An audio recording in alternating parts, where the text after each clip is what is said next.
you very much, Mr. Speaker. Good morning. My question is for the Premier. Last week, I said that the government forcing shoppers into the same place, like a few big box stores, for all of their shopping needs is a great way to maximize the spread of an airborne virus like COVID-19.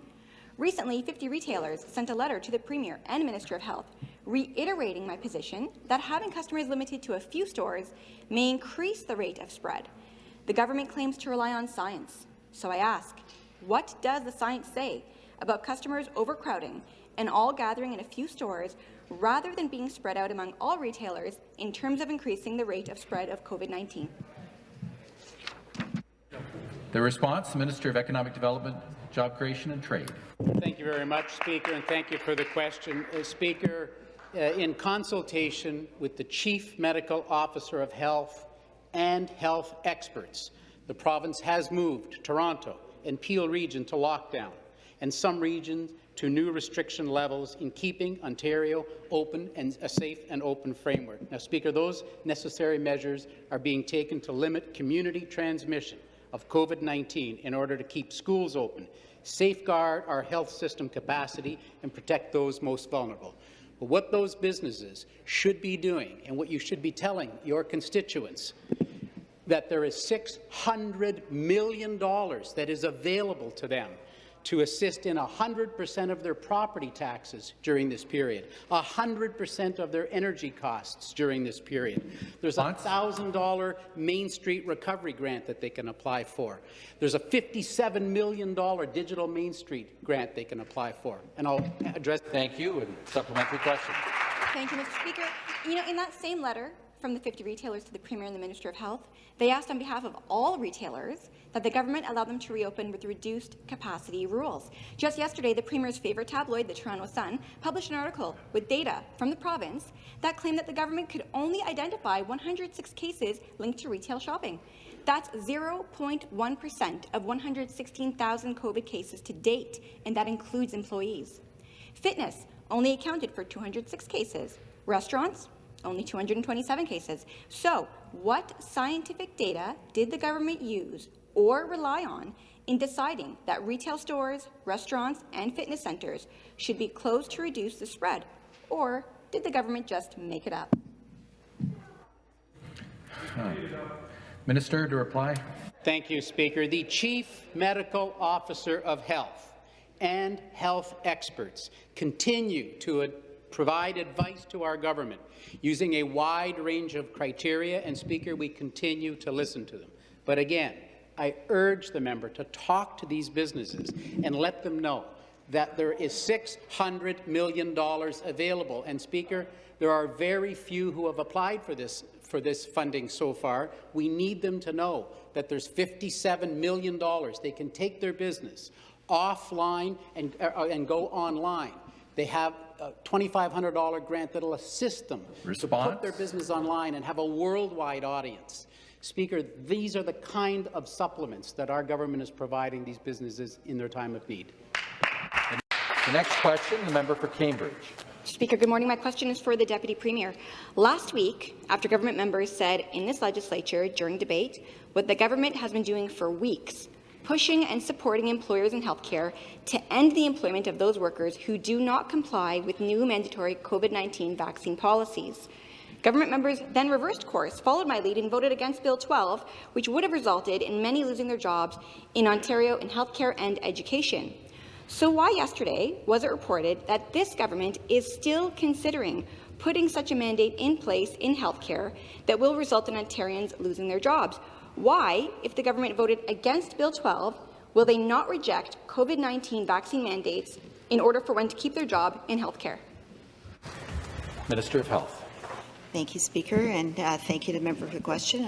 We've dealt with this issue several times today in the legislature, and there is an issue, as you know, with respect to health human resources and making sure that we have the people that we need in order to care for people in our hospitals and in home care as well.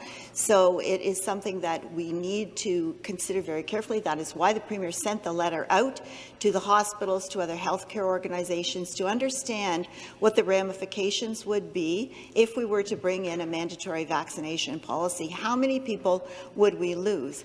As the previous question indicated, we are in a health human resource shortage right now, and we need to carefully look at this situation to understand what it means in terms of people who are not being vaccinated, who still have to be tested on a regular basis before they come into work. But this isn't a simple question, and it deserves the proper scrutiny. Supplementary question.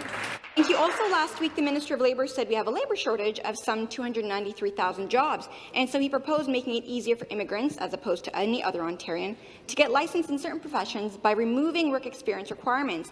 And yet, this government is the one making the labour shortage worse by allowing for and encouraging employers to terminate employees who do not comply with made-up mandatory vaccine requirements.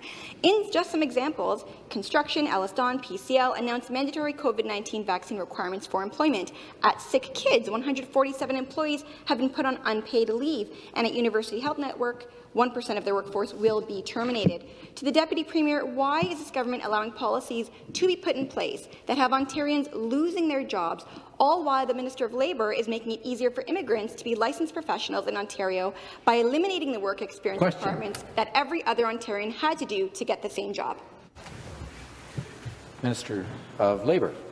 Well, thank you very much, and I thank the member opposite. And she is right. We are moving forward to fill the labour shortages here in the province of Ontario. Mr. Speaker, I think often of the opportunities in the skilled trades. 1 in 3 journey persons today is over the age of 55. We have this challenge in front of us with all of these workers retiring. That's why we want to get more people into the skilled trades, into these meaningful opportunities with 6 figures, with defined pensions and benefits. This is how we're going to build back a stronger province.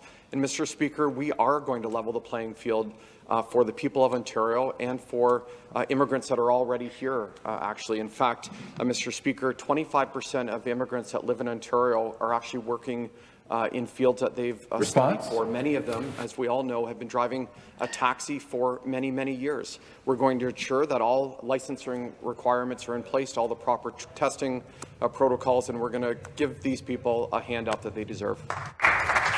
Next question, the member for London Central. Hi, we're here at Browndale Farm here in North Brant in the riding of Cambridge, and I am joined by Ashley Brown. Thank you so much for having me here. Belinda, we always love having you. This is definitely not the first time Belinda's been at our farm. Belinda has been a huge supporter of agriculture, and specifically our farm and our farm market. We're a bit of a unique situation where when all of the lockdowns came into place a couple years ago, I've actually been an esthetician for 20 years. That was how I provided for my family personally. And not qualifying for CERB and not being allowed to work to provide for my family, I really had to pivot and shift and try to find something different. I do recognize how fortunate I am that I was able to do so. We started a family market here on the farm. We raise beef here on the farm and we sell it here locally to our neighbors, friends, customers. We definitely opened up our doors to our community as well, and Belinda has been a huge supporter of that for us. It was very difficult being deemed not essential and having to try and pivot through that, but with support from politicians like Belinda, I'm hoping that we can really move past that and not allow that to happen again. Thank you so much. And I remember fighting in the legislature for businesses to stay open. And we know that it's on 4 separate occasions Doug Ford and the PCs locked businesses down and deemed essential versus non-essential. And the New Blue Party promises to never shut down businesses ever again. The Ford PCs, they were very heavy-handed. Other parts of the New Blueprint, our platform, is to reduce the HST from 13 to 10%, to ensure that electricity rates are lowered. We need to support our small businesses. We need to support local. We need to support the agriculture industry. And these are things that the New Blueprint and the New Blue Party are committed to doing. So we're standing up for you with the New Blue. It's gonna get better.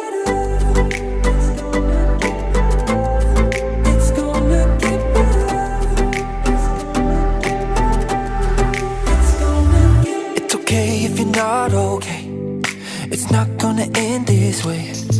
Today is the day to change. It's the time, it's the place.